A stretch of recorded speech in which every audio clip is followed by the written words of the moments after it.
ನಾನು ಮೊದಲಿಗೆ ತಮ್ಮಲ್ಲಿ ಮನವಿ ಮಾಡ್ತಕ್ಕಂಥದ್ದು, ನನ್ನ ಸ್ಟೇಟ್ಮೆಂಟು ತಮ್ಮ ಹತ್ರ ಇದೆ. ನನ್ನ ಸ್ಟೇಟ್ಮೆಂಟನ್ನು ಯಾರು ನನ್ನ ಸ್ಟೇಟ್ಮೆಂಟನ್ನು ವಿರುದ್ಧವಾಗಿ ಮಾತುಗಳನ್ನು ಆಡ್ತಾ ಇದ್ದಾರೆ ಅವರಿಗೆ ಆ ಸ್ಟೇಟ್ಮೆಂಟನ್ನು ಮತ್ತೆ ತಿರುಗಿಸಿ ತೋರಿಸಿ.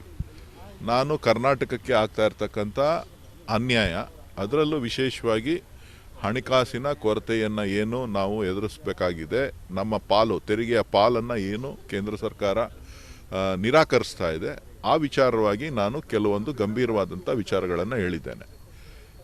ಇದು ನಮ್ಮ ರಾಜ್ಯಕ್ಕೆ ಮಾತ್ರ ಅಲ್ಲ, ದಕ್ಷಿಣ ಭಾರತದ ಎಲ್ಲ ರಾಜ್ಯಗಳಿಗೂ ಕೂಡ ಇದು ಈ ರೀತಿಯ ಸಮಸ್ಯೆ ಆಗ್ತಾ ಇರೋದ್ರಿಂದ ದಕ್ಷಿಣ ಭಾರತದಲ್ಲಿ ಮುಂದಿನ ದಿನಗಳಲ್ಲಿ ಕೂಗು ಹೇಳೋ ಸಾಧ್ಯತೆ ಇದೆ. ಇದನ್ನು ಸರಿಪಡಿಸ್ಕೋಬೇಕು ಅಂತಕ್ಕಂಥ ಎಚ್ಚರಿಕೆಯ ಮಾತನ್ನು ಹೇಳಿದ್ದೇನೆ.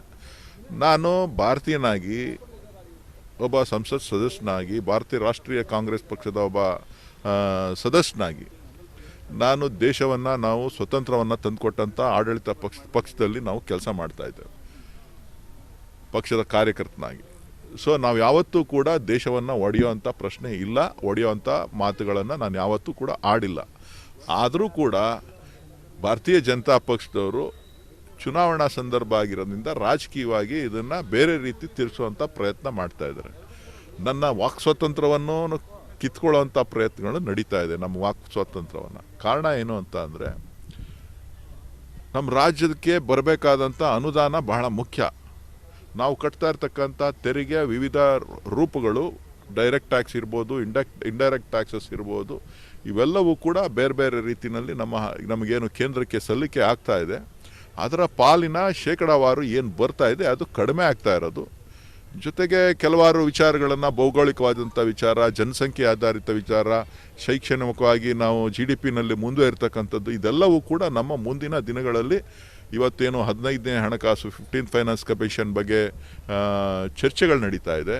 ನಾಳೆ 16th ಫೈನಾನ್ಸ್ ಕಮಿಷನ್ ಬಂದಾಗಲೂ ಕೂಡ ಇದು ಮುಂದಕ್ಕೆ ನಮಗೆ ಸಂಕಷ್ಟದ ಪರಿಸ್ಥಿತಿಯನ್ನು, ನಮ್ಮ ರಾಜ್ಯದ ಆರ್ಥಿಕ ಪರಿಸ್ಥಿತಿ ಬೇರೆ ರಾಜ್ಯಗಳಿಗೆ ವರದಾನ ಆಗಬಾರ್ದು. ನಾವು ಎಚ್ಚೆತ್ಕೊಳ್ಳಿಲ್ಲ ಅಂತಂದರೆ ಯಾರು ಮುಂದುವರೆದಂಥ ರಾಷ್ಟ್ರಗಳು ಇದೆ, ಮುಂದುವರೆದಂಥ ರಾಜ್ಯಗಳಿದೆ, ಆ ರಾಜ್ಯಗಳಿಗೆ ಅನ್ಯಾಯ ಆಗೋದನ್ನು ಯಾರ ಹತ್ರ ಹೇಳಬೇಕು ಅಂತಕ್ಕಂಥದ್ದು ನನ್ನ ಪ್ರಶ್ನೆ. ಸೊ ಹಾಗಾಗಿ ಇವತ್ತು ಮುಂದೆ 16th ಫೈನಾನ್ಸ್ ಕಮಿಷನ್ ಬರೋವಂಥದ್ದು ಇರ್ಬೋದು, ಮತ್ತು ಡಿಲಿಮಿಟೇಷನ್ ಆದಂಥ ಸಂದರ್ಭ ಇರ್ಬೋದು, ಇವೆಲ್ಲವೂ ಕೂಡ ರಾಜ್ಯಕ್ಕೆ, ದಕ್ಷಿಣ ಭಾರತದ ಜನರಿಗೆ ಎಷ್ಟು ಮುಳುವಾಗ್ತದೆ ಅನ್ನೋದು ಇವತ್ತಿನ ಚರ್ಚೆಯ ವಿಚಾರ. Okay sir.